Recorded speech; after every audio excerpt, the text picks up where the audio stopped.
皆さん、こんにちは。みーさチャンネル、資格ハンター編です。最新の英語ニュースを読み上げますので、英語の試験勉強やスキルアップにご活用ください。Harris says China coercing, intimidating in South China Sea. By VOA News. Updated August 24, 2021, 11:50 a.m. U.S. Vice President visits Singapore, August 24, 2021. U.S. Vice President Kamala Harris said Tuesday China continues to coerce, to intimidate, and to make claims to the vast majority of the South China Sea.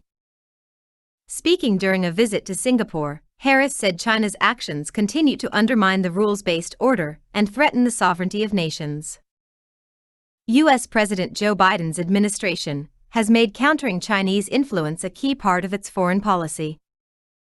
The United States stands with our allies and partners in the face of these threats, Harris said. And I must be clear, our engagement in Southeast Asia and the Indo-Pacific is not against any one country, nor is it designed to make anyone choose between countries.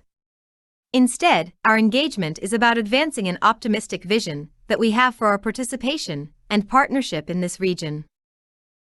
China's Foreign Ministry spokesman, Wang Wenbin, responded by saying the United States was pursuing a system in which it could willfully slander, oppress, coerce and bully other countries and not have to pay any price. U.S. Vice President visits Singapore, August 24, 2021. Harris said she was reaffirming U.S. commitments to peace and stability, freedom on the seas, unimpeded commerce, advancing human rights, and an international rules-based order. She cited the millions who depend on sea lanes in the region for their livelihood and the billions of dollars in commerce flowing through the region. She said those in the Indo-Pacific region understand the threats of climate change, including rising sea levels and floods, and that the crisis is getting much more urgent. Harris added that in an interconnected world, the issue affects everyone and requires collective action. Speaking specifically about Myanmar, also known as Burma, Harris said the United States is deeply alarmed by the coup carried out by the military earlier this year.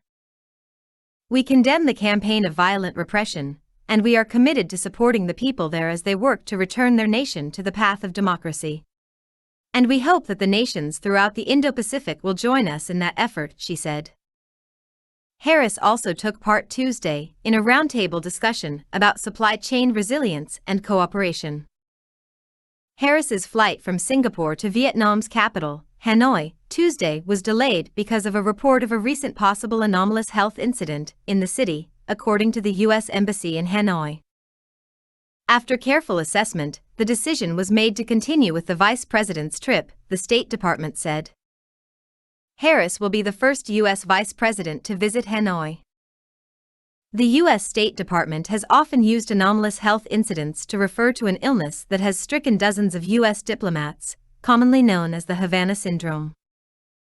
In Vietnam, Harris is expected to discuss many of the same issues, including security and climate change. Some information for this report came from the Associated Press, Agence France-Presse, and Reuters. 以上で、今回のみーさチャンネルは終了です。最後までご視聴いただきまして、ありがとうございました。よろしければ、高評価とチャンネル登録をよろしくお願いします。